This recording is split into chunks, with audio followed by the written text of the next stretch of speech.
The sea was quiet the morning the divers found it. Too quiet for the North Atlantic. Low rollers rose and fell like the breath of something sleeping. The salvage boat drifted southeast of Nantucket, above coordinates that had been visited and revisited for 6 long years, where charts now carried a ghostly annotation: AeroContinental Flight 721, July 21, 2005. Most people had stopped believing anything new could emerge from this stretch of water. The black boxes had been recovered, but were inconclusive. Storms and silt had hidden much of the fuselage in a grooved depression of the seabed. Litigation had exhausted families as much as grief had. What else could the ocean possibly give back? Marina Cortez, a civilian diver with a habit of narrating her dives in a soft, steady voice, eased along the starboard wreck line. Her light threw a cone through the dark. Aluminum paneling torn like ribbon, a meal cart implausibly intact, a swirl of seatbelts, a brass buckle winking like it still knew what it was made for. She breathed slowly, counting seconds. Turn, sweep, advance. She had dived wrecks that felt like factories caught mid-shift. Others felt like chapels. This one felt like a closed door. The thing that caught her eye wasn't spectacular. It wasn't even obviously part of the plane. A small orange mottled case lay half buried near what had been the forward galley, wedged in sand and smothered in fronds. She brushed it gently. A hinge, a clasp. It was no bigger than a hardcover book. Pelican brand, the kind you bought to keep water out of what mattered. She felt the click as the clasp fought the years and gave way. Later, she would recall hearing her own breath hitch despite the regulator, the sound amplified inside her skull. Inside the case, a grey notebook with a rubberized cover, a black elastic band slung like a belt across its middle, and a capped pencil. She let herself look only long enough to confirm what it was. A notebook.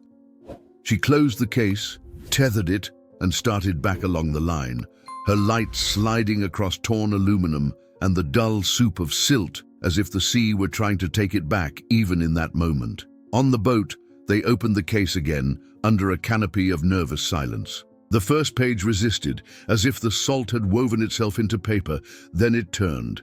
A name in neat block letters, Jordan Pike.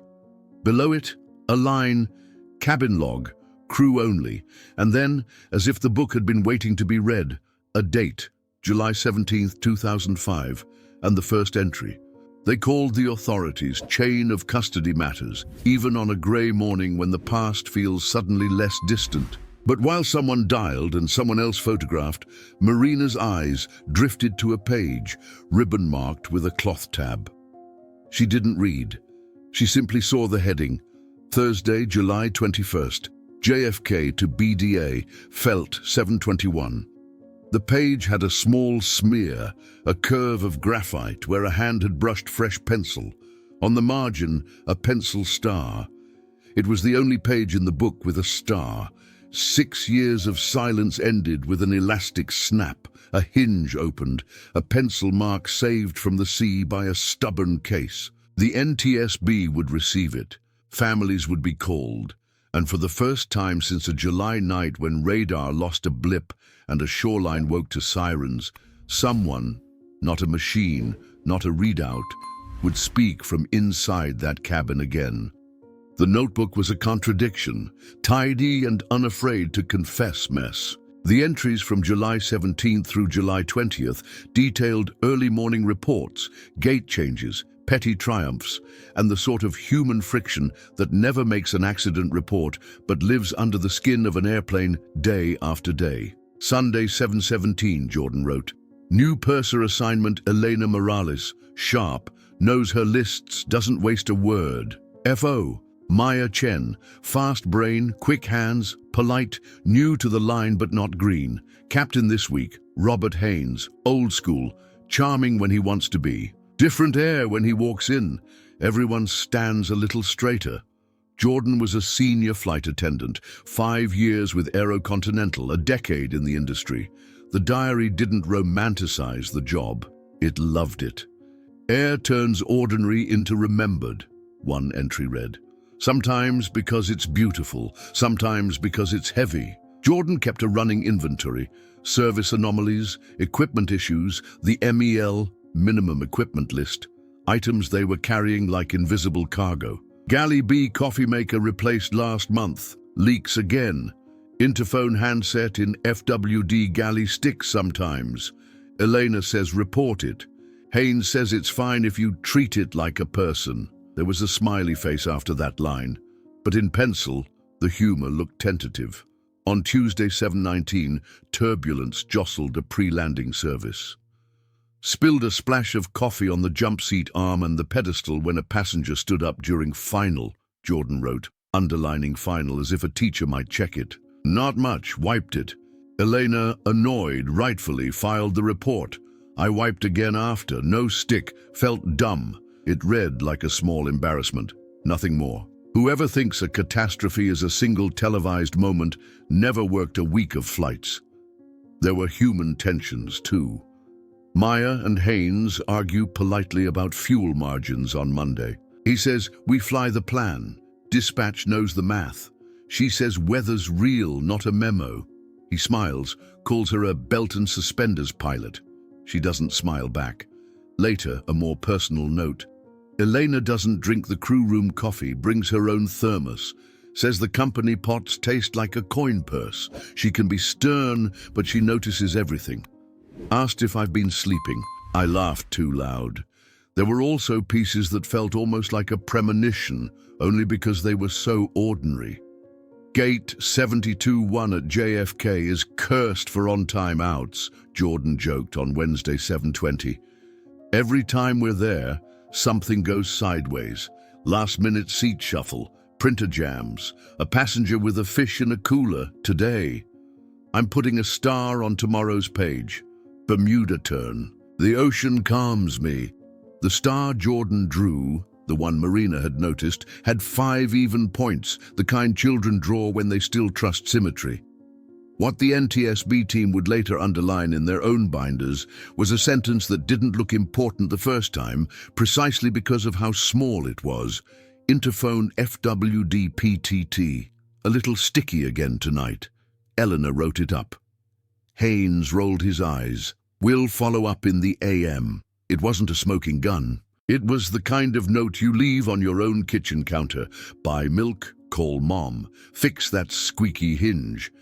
It is astonishing how much of safety is built on those forgettable notes. People filled the pages. A frequent flyer named Mr. Ledger, who brought chocolates but never smiled. A newlywed couple who held hands so hard their knuckles were white. Jordan wrote them down because it seemed to honor them, not because they were plot devices in a tragedy. Airplanes are cities that vanish and reappear, Jordan wrote. We staff them, stock them, bless them, and then they're gone. Sometimes the city never comes back. By the time the diary reached Thursday, 7/21, it had carefully built a world of tiny hinges. The galley coffee maker that refused to learn manners, the captain who preferred plans to hunches, the first officer who did the math twice on napkins, the purser who carried a private thermos and a sharper pen than yours. It also built a portrait of Jordan, candid, dutiful, funny, tired, and, though the entries would not say it out loud, afraid of something unnamed that happened when the lights dimmed and the cabin went quiet. The diary's entry for Thursday, July 21st, 2005 began at 04:58. JFK Gate 72-1, Bermuda turn Flot 721, weather low pressure south, tropical moisture pulled north. ATC says expect delays. Haynes in early, pressed uniform, cufflinks. Maya arrives with a stack of printouts, Elena with the thermos and a glance that says she has already seen the day from above. The tension that day was not melodramatic. It was administrative, the kind that makes time feel slower. Catering shorted them 2 juice cartons and 3 headsets. The printer at the gate coughed up boarding passes with a faint streak, which the agent attacked with a wipe like she was buffing a scar. A child in a blue hoodie asked if the ocean looked different from the sky. It does, Jordan wrote in the margin. It looks like a spin dialed down to 0. There were legalities to mind. Weight and balance numbers, a fuel load that argued with the weather forecasts. Dispatch brief says BDA scattered 800, broken 1200, showers nearby, winds ELO 60, PARS 18, gust 26. Maya wants to add a pad for potential holding. Haynes says, we'll be fine. Bermuda's a runway on a rock. You can hit it from anywhere if you can see it. Elena raises an eyebrow I wish I could photograph. The compromise was predictable. They took what dispatch planned with a small top-up, enough to acknowledge the clouds, but not enough to embarrass the schedule. Compromises are how professionals move. Before boarding, Jordan noted the MEL items. Interphone FWD PTT, intermittent stick, mechanics cleaned and tested, ops check okay. The note smells like solvent. Elena tested it twice, and it clicked fine. Galley B coffee maker, still leaks if you look at it funny. Elena says hold service until after takeoff. There was a drawing of a coffee cup next to the word funny. Pencil humor. Boarding an international leisure flight in summer is a cascade of small, warm conversations carried on a river of carry-ons. Sir, wheels first into the overhead. Ma'am, that pink bag can sit under the seat. Yes, there's Wi-Fi after 10,000 feet. No, we don't allow fish in coolers today. Jordan, Elena, and the juniors, Tate and Willow, moved like a practiced dance. Maya did the walk around. Haynes peered at the radar picture and tapped a circle where showers congregated like party guests who didn't want to commit. A small thing happened. If you didn't know the story, you'd miss it. During boarding, a passenger asks for hot water for tea. We don't serve hot water at gate per policy, but Elena says fine, we'll decant a bit, keep it tidy. Galley B drips, of course, but we catch it. I wipe again. There was a smudge here that the lab would later say was a mix of coffee oils and dry de-icing fluid, probably transferred from a mechanic's glove to the coffee maker's handle, then to Jordan's towel, then to surfaces. It sounds absurd to note. It is not. At 0611, pushback was cleared with a small delay, caused by a bag count that took stubbornly long to agree with the manifest. Jordan wrote, Passenger 14C is nervous, tells me he doesn't like landing on islands. I say it's like landing on a regular runway with better views. He says, the ocean is a runway too if you're unlucky. It sits in my ear. The captain's voice on PA sounded like TV news, confident, slightly amused, the timbre of a man who has told turbulence not to take itself so seriously. The last sentence of the pre-taxi entry was underlined. Elena tested interphone again before we arm. Click, release, fine. She says, today we treat the airplane like it's listening. Jordan added, wish I could make the day listen too. From the jet bridge, the sun looked like a coin sliding out of a slot. The door closed. The city fell away.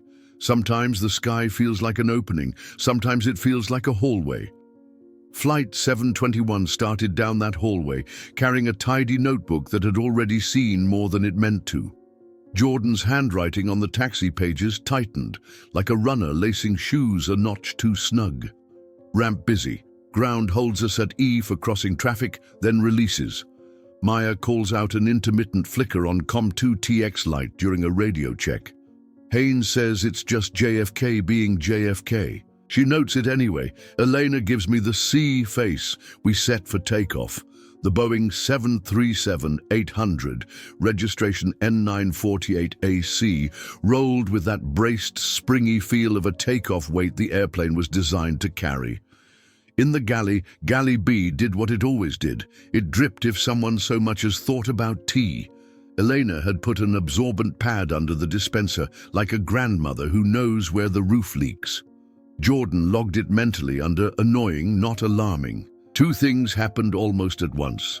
First, a toddler cried with the raw honesty of a small person who comprehends that forces are at work and none of them report to him. I kneel, show him my penlight, Jordan wrote. He pauses for 3 seconds, judges me, calls me sky waiter, which is both insulting and weirdly accurate. Second, as the airplane took the runway and the engines climbed through their cleared power settings, a hand, no one would ever know whose, rested a little too firmly on the forward interphone handset. It was cradled in its hook, the push-to-talk bar edged near a lip of plastic worn smooth by years.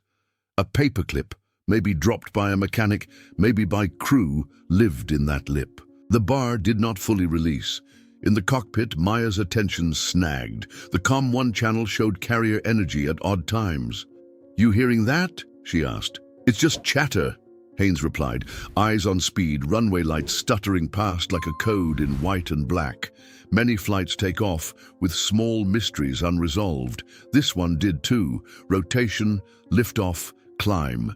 The gear thumped into the wells, the city tilted away, and a thin silver line of ocean drew itself under the wing. Jordan wrote, "We are briefly a glider with loud noises." It was her favorite moment. Weight released, physics briefly surrendered to the story we tell ourselves about humans and the sky. They climbed into a messy morning. ATC sounded strained. Holds were stacking on frequencies like overstuffed shelves. The crew got a vector that resembled a leftward flourish. The radar showed cells combing moisture into clumps. "Seatbelt sign stays on. Tate looks at me like I'm the weather god." "I'm not," Jordan wrote. Unseen, the interphone handset remained slightly engaged, not enough to broadcast a clear cabin noise. Enough to raise the carrier on COM1 like a foghorn someone was afraid to fully sound.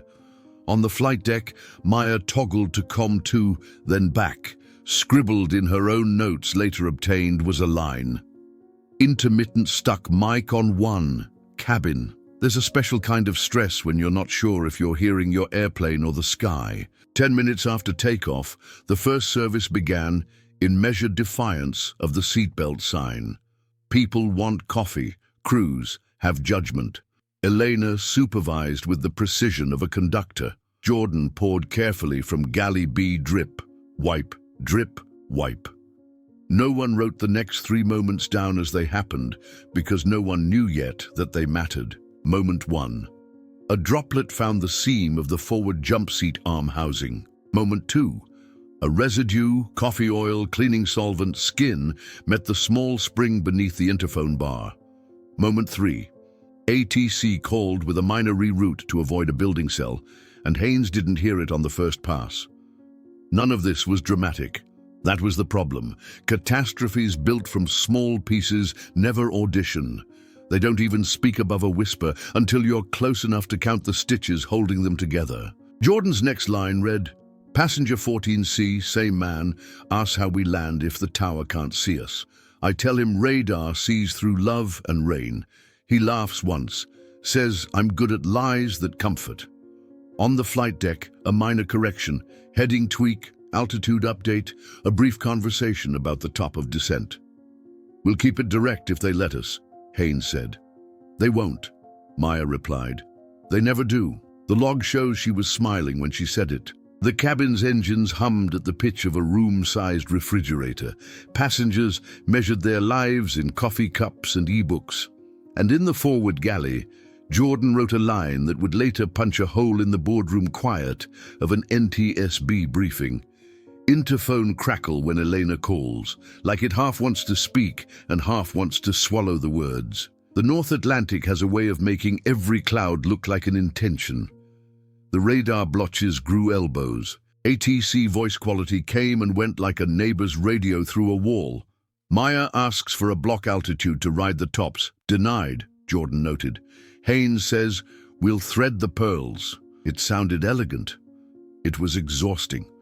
By mid-flight, 14C was not alone in his wakefulness. Aisle lights fired in constellations as passengers navigated to lavs, to bags, to windows. Jordan worked the cabin with the practiced empathy of someone who knew fear rarely announces itself as fear. Lady in 22A praying softly says her daughter is 6 and loves jellyfish, the diary read. I tell her Bermuda has the bluest shallows. I don't say I've never seen them. In the cockpit, a subtle friction warmed. COM1 carried noise when it shouldn't. ATC repeated vectors. Maya's pen tapped the yoke 1, 2, 3 as she waited for gaps to read back instructions. Twice, Haynes said, "Say again" for 721, and twice ATC obliged with patience that sounded already spent on other aircraft. The weather built a gentle wall in front of them. The aircraft's logic built another, quieter wall in their ears. "Check the interphone," Maya suggested. Haynes keyed the cabin call. Elena answered. Her reply was clipped and clear. "Cabin secure? Forward galley locked, minor drips, service paused." The interphone itself sounded fine, but intermittency is a traitor with perfect timing. It always behaves when watched. Jordan wrote something that would later be underlined so hard in copies that the pencil nearly tore. Elena says the forward PTT feels mushy. She wants to tag it, "Do not use." Haynes says, "Keep it in service until after landing." "We're short an aft handset, this one's cleaner." Read years later, the sentence feels like a door left on the latch. Read then, it was one more compromise in a world that runs on millions of them every day without incident. At T60 minutes to ETA, dispatch pinged them via ACARS. BDA WX updates, squalls vicinity field, ceilings variable 600, 1200, vis fluctuating. Maya circled the altimeter setting, 30.02.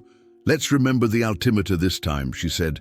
Not because they'd forgotten before, but because pilots say things like that to make the future obey. Haynes grinned. "Yes, ma'am." In the cabin, Jordan finished trash collection just as the seatbelt sign chimed back on with the familiar tone that says, "This is the part where the story gets warm again." She leaned into the forward jump seat, flexed her shoulders and wrote, "Think about who writes these things when they don't go wrong. We only enshrine the days when they do." She didn't know the notebook would make it to a boat. She didn't know anything except the soft press of the jump seat harness and the way the air changed when they left clear sky for something that believed in itself a little more. ATC tried again with a new vector. The COM-1 carrier gnawed again at syllables. Maya's log later would confirm what the CVR did not fully capture, a series of say-agains that stretched a simple vector into a negotiation. There is a particular shape to confusion on a flight deck. It is not chaotic so much as it is layered. You keep flying, you keep reading back, you keep adjusting knobs and mental models. The airplane doesn't care that you're tired of asking for clarity. It will need you to be precise anyway. Jordan's last line before top of descent read, "Elena tells me to breathe through the landing.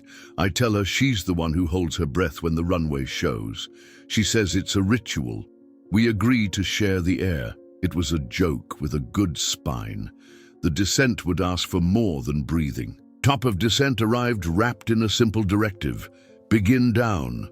On paper it is arithmetic. Speeds, rates, points. In the real world, the math is an argument between atmosphere and machine. ATC issues descent to 5,000. Jordan transcribed from overhead announcements for timeline accuracy, a habit of hers when turbulence made time slippery. Meanwhile, Maya dialed the altimeter to 30.02 as per the latest report, said it aloud, and touched the setting like it was a vow. Haynes said his, but in the CVR transcript there's a faint ambiguous syllable, 02, and a small correction that never completed. Later, analysis would suggest his altimeter lagged by 0.50 in HG, a mistake worth several hundred feet of altitude. It is sobering how little there is between almost right and not enough. The weather stacked in panes, one clear, one milky, one spattered with rain like a windshield that refuses to stay wiped. EGPWS murmured, then settled. ATC's voice, when it broke through the COM-1 clutter, spoke with the controlled calm of someone who has decided not to be surprised until there is reason. AeroContinental 721, descend and maintain 3,000, turn right heading 080, expect ILS to 21, or something very close to that. Maya read it back, or thought she did. The recording found only pieces of the readback under a smear of carrier. I maintain 308. Expect. Haynes flew like a man sure of his hands. Maya managed the radios like a woman sure of her mind. Trust is the third crew member, unseen, influential, moody. It sat between them now, built from hundreds of uneventful legs and a handful of arguments both thought they'd won. In the cabin, Eleanor strapped in early. A habit she would admit was about superstition as much as safety. Tate and Willow buckled after a final check. Jordan took the forward jump seat. "Interphone pops in my ear like a bubble," she wrote. "PTT feels softer again. I decide to note it after we land so we don't get into it now." Choices issued in the conditional tense are still choices. Below the clouds, the ocean looked textual, a page written by wind. Maya called for the approach checklist. Haynes set flaps. Speed. The rain thickened. ATC asked them to maintain 170 knots to the marker. Maya acknowledged, if not on the recording, then at least in the muscle memory of the airplane. The localizer captured with a satisfied click. The glide slope followed like a line sounded on a tuning fork.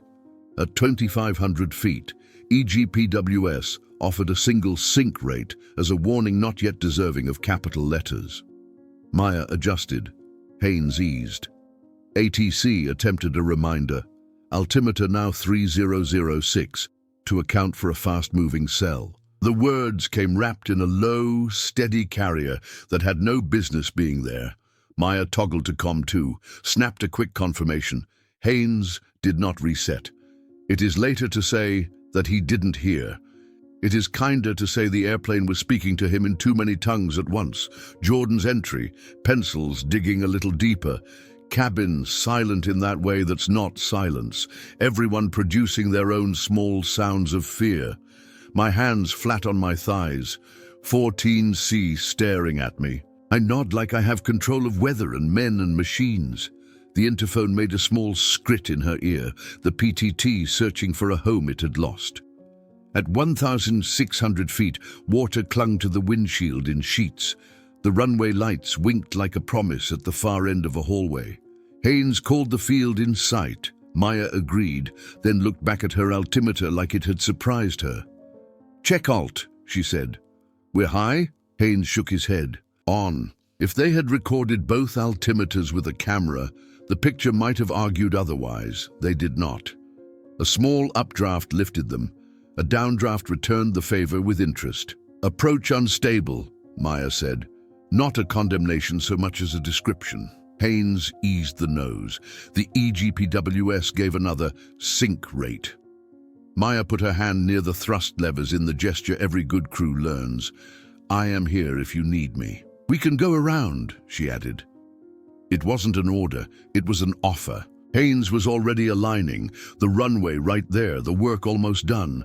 "Let's make it gentle," he said. The sea waited the way all seas wait, without dark intention, simply being exactly where it was. If there were a dial labeled human factors, it would be pinned now. Weather, fatigue, communications interference. A small mechanical quirk, elevated to a character in a Greek chorus. The CVR's last 2 minutes, when paired with Jordan's page, tells a story unadorned by soundtrack. "Glide slope," Maya called. "Correcting," Haynes replied. The autopilot clicked off. The airplane became a question asked and answered by hands and feet. ATC tried to pass a low-altitude alert. The stuck carrier smeared it. "Say again, tower," Maya keyed, but COM1 swallowed more syllables than it delivered. On COM2, the relay from approach lagged a crucial breath behind. Jordan's entry narrowed into fragments. "Rain on windows like coins." Elena breathed slow, my throat dry enough to scratch. PTT thrum in ear. She drew a tiny square that looked like a runway, with a line short of it, and then crossed it out, as if even in writing she wished to rewrite what was about to occur. At 500 feet, Maya said, "Approach unstable. Recommend go around." Haynes answered, "We have it." Neither was wrong in their own frames of reference. The airplane did not care about frames. It cared about energy and height and rain density and the difference between what the altimeters believed and what the ocean knew. Minimums, Maya called. Continue, Haynes said. EGPWS announced sink rate, then escalated. Pull up, finally, in a tone that leaves no room for interpretation. Maya's hand closed on the thrust. Haynes's hand was there too. They both shoved. The engines spooled with that familiar dawn of power sound that means salvation when there is height enough to turn noise into lift. There wasn't. Not quite. The aircraft was lower than Haynes's altimeter whispered, robbed of feet by a simple missetting and a pressure drop that had outpaced their updates by less than a minute. Less than a minute is sometimes all a story needs to choose its ending. Witnesses on the north shore of the island later described a roaring like a storm, trapped in a long pipe, and then a boom that felt dull, like someone dropped a chest. The airplane met the water short of the threshold by a measure you could pace out in an afternoon if the sea would hold still long enough to let you. It did what airplanes do badly in water. It broke where it was thin and floated where it was lucky. The nose tore. The cabin folded in a way that made aisles into barricades and barricades into exits. Jordan's last entry stopped mid-word. Brace call given. Elena's voice a bell. Tate counting. Willow crying and still strong. I think of... The graphite ended there with a slight sideways smear that laboratory techs later said could be the print of a thumb or the hesitation of a hand deciding whether to save the book or the moment. The next page was blank. Survivors, yes, there were some, would speak later of Elena's voice, counting them out of shock, of Tate and Willow wrestling a jammed overwing exit into compliance with both adrenaline and profanity, of Maya's hands on everything they could touch that meant up. They would speak of 14C, who had been so afraid of the island runway, helping an elderly couple onto a raft while the cabin tilted like a sinking stage. The sea, for once, permitted haste. Boats and helicopters and courage cross-hatched the water with white scars. Not everyone came home. Enough did that funerals and reunions braided into a cord thick enough to hold a community of strangers upright. The diary made it into a case that day, into a pocket, into a space that would not immediately surrender to salt. It was not a miracle. It was a stubborn, human act that said this mattered and someone should know. In the months after, bureaucracy did what it knows best. It made neat piles of a messy day. The preliminary report arrived with careful phrases: controlled flight into water, adverse weather conditions, communications irregularities reported. Crew performed go-around maneuvers immediately prior to impact. The CVR was marred by carrier interference on key exchanges.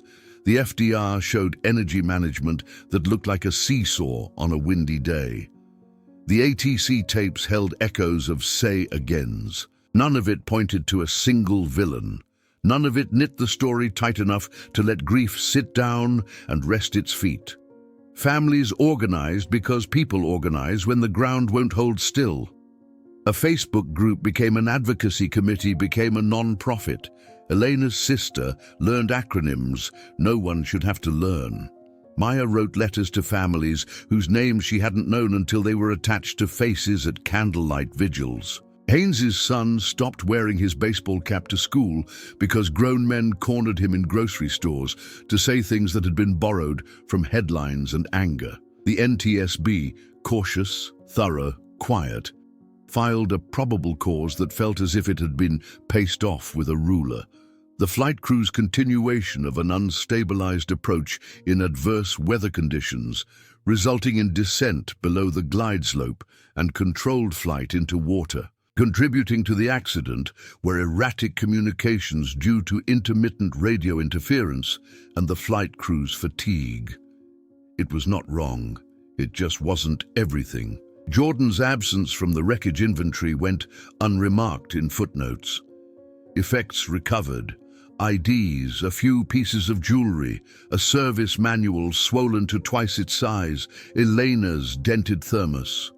No diary, no case.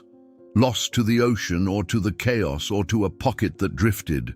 People assumed some things end where they end. That is a reasonable assumption. It is also sometimes blessedly incorrect. Over the years, families learned the choreography of collective grief. You bring casseroles, you file FOIA requests, you sit with new parents who never got to be known as parents, you bake for divers on anniversaries because making something with your hands is the only door back into a world that allows you to move from morning to night. On the 6th anniversary, a mother placed a folded paper crane on the sand and told a reporter, "I stopped asking what exactly happened. I started asking why answers are so hard to love." Inside conference rooms with carpet the color of respectability, engineers and human factors experts reanalyzed. Stuck mic scenarios were modeled.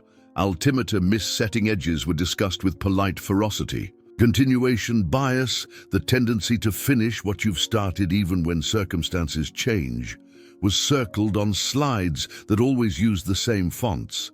None of it changed the official narrative, because narratives are not easily moved once they've been stamped and filed. The ocean kept its case, the board kept its cause, time kept moving, people kept carrying. It is cruel and true that not knowing has its own gravity. It bends all conversations around it. It tints holidays. It makes strangers into quasi-experts and experts into priests of a church, with too many questions and not enough sacraments. Jordan's friends from previous airlines sent each other texts on anniversaries. Thinking of you, which meant thinking of Jordan, which meant thinking of all we cannot rewrite. If the diary had stayed on the seabed, this would be where the story ended. Tidy enough for paperwork, ragged enough for hearts. But a case does not want to stay closed if it was built to open. The Pelican case sat on a table like a relic, ringed by people who live between patience and curiosity. The chain of custody made a bracelet of signatures around it. Inside, the grey notebook and the pencil, both still possessed of the kind of dignity that comes from having done their jobs. Forensics did what forensics do, catalogued water intrusion, minimal, salt crystallization at edges, present but not pervasive, smearing, localized to corners, and the last page. They found a mix of coffee oils and cleaning solvents in the fibers of 3 pages around July 21st. They found a fingerprint that matched Elena, from a moment perhaps when she steadied the book to underline a safety demo script she wanted the juniors to polish. They found graphite sheets where the pencil had transferred faint mirror writing to the opposite page, allowing a reverse reconstruction of a few words that had faded on the original. It was not CSI, it was patient, domestic magic, laundry for ghosts. The NTSB reopened the investigation not because a notebook is decisive by nature, but because this notebook contained entries that intersected with every shadow in the old report. Stuck interphone, coffee drips, altimeter reminders, crew fatigue, ATC interference. They convened with more humility than government offices are often credited with. Maya attended. Elena did too. Their presence turned some sentences into living things. The diary entries were read aloud in a room where microphones were pointed like flowers. Jordan's lines washed the room in a tone missing from transcripts and plots. The human architecture of the day. Treat the airplane like it's listening. We agree to share the air. He calls me good at lies that comfort. These aren't findings. They are the why behind outcomes. Why someone was gentler than necessary. Why someone deferred an argument until after landing. Why someone trusted a habit over a hunch. A new analysis of COM1 artifacts, prompted by the diary's repeated mentions of PTT stickiness, produced a subtle map. Dozens of micro-bursts of carrier energy on the frequency coinciding with cabin interphone activity. It had been there in the data, looking like background radiation, until a human note told the machines what to look for. A rescan of the ATC tapes confirmed at least 3 low-altitude advisory attempts that were masked, partially or fully, by carrier. On COM2, alternate calls reached the crew, seconds late and thinner with distance. The altimeter story sharpened too. The diary's "Let's remember the altimeter this time" line took on gravitational weight, coupled with the rapid pressure changes in passing cells and a minor lag in Haynes's setting, likely never fully updated to 30.06 in the final minute. The reconstructed profile put the aircraft 150-200 feet lower than perceived at decision height. That gap is the width of mercy on nights like that. None of this exonerated or condemned. It completed. The revised probable cause, adopted language, no one in aviation likes to see because it feels too intimate to our fallibility. A confluence of minor technical irregularities, including intermittent cabin interphone PTT engagement causing radio interference, in combination with continuation bias during an unstabilized approach and a minor altimeter missetting under rapidly changing meteorological conditions. Confluence is a polite word for pileup. In a quiet moment after the session, Eleanor touched the notebook's cover as if it might still be warm. "She was always writing," she said. Maya nodded. "She was writing even when she was doing," she added. The board would never put that in print, but it was the most accurate sentence spoken all day. An apology, informal, human, the kind without headers, went out to families. We did not have the whole picture. We now have more of it.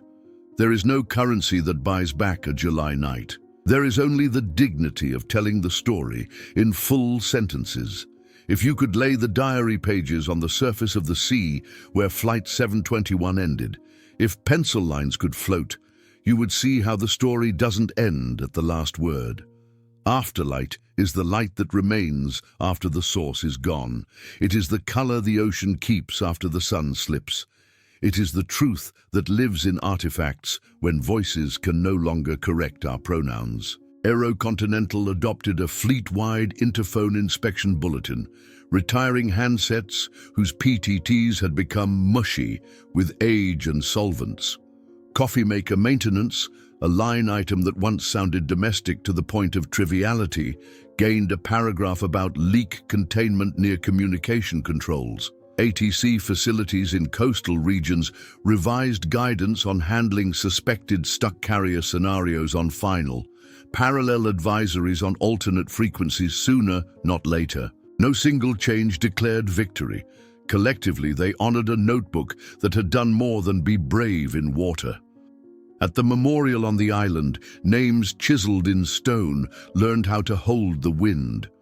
14C, his name now known and spoken with affection, visited once a year. He left small shells at the base because he said shells were the right metaphor for holding something you find and listening for what you can't fully hear. Elena returned to flying after a year of deciding whether courage and obligation were different names for the same thing. Maya became a check airman. In briefs, she tells new pilots, "Precision is kindness. It lands better than it reads on slides." Jordan's family asked for the notebook to be held by a museum that understands paper as a plane of memory. A copy, under glass, travels to training centers now. Trainees lean in, read the penciled lines, sometimes smile at "the airplane is listening," sometimes cry at the stricken half-sentence that stops where the water begins. No one is asked to be edified.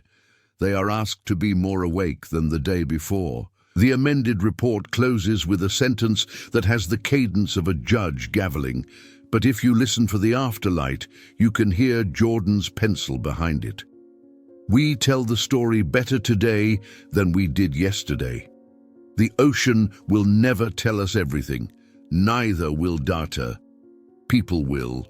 A diver's eye, a purser's thermos, a first officer's pen tapping a yoke, a captain's cufflinks catching a cockpit light, a flight attendant's notebook kept dry against a world that is by nature wet. In the very last page, recovered by infrared scan of faint graphite ghosts, Jordan had once drafted a safety demo script, a playful rewrite to keep juniors engaged on long days. There was a line she crossed out and replaced, and it reads now like a thesis. "In the unlikely event, crossed out, replaced by, in any event, we do this together. A book returned from salt cannot make the world kinder, but it can lean a few degrees in that direction. That is sometimes enough to steer a life. It was enough on a grey morning off Nantucket to turn silence into sentences, and sentences, even pencil ones, have always been how we walk each other home.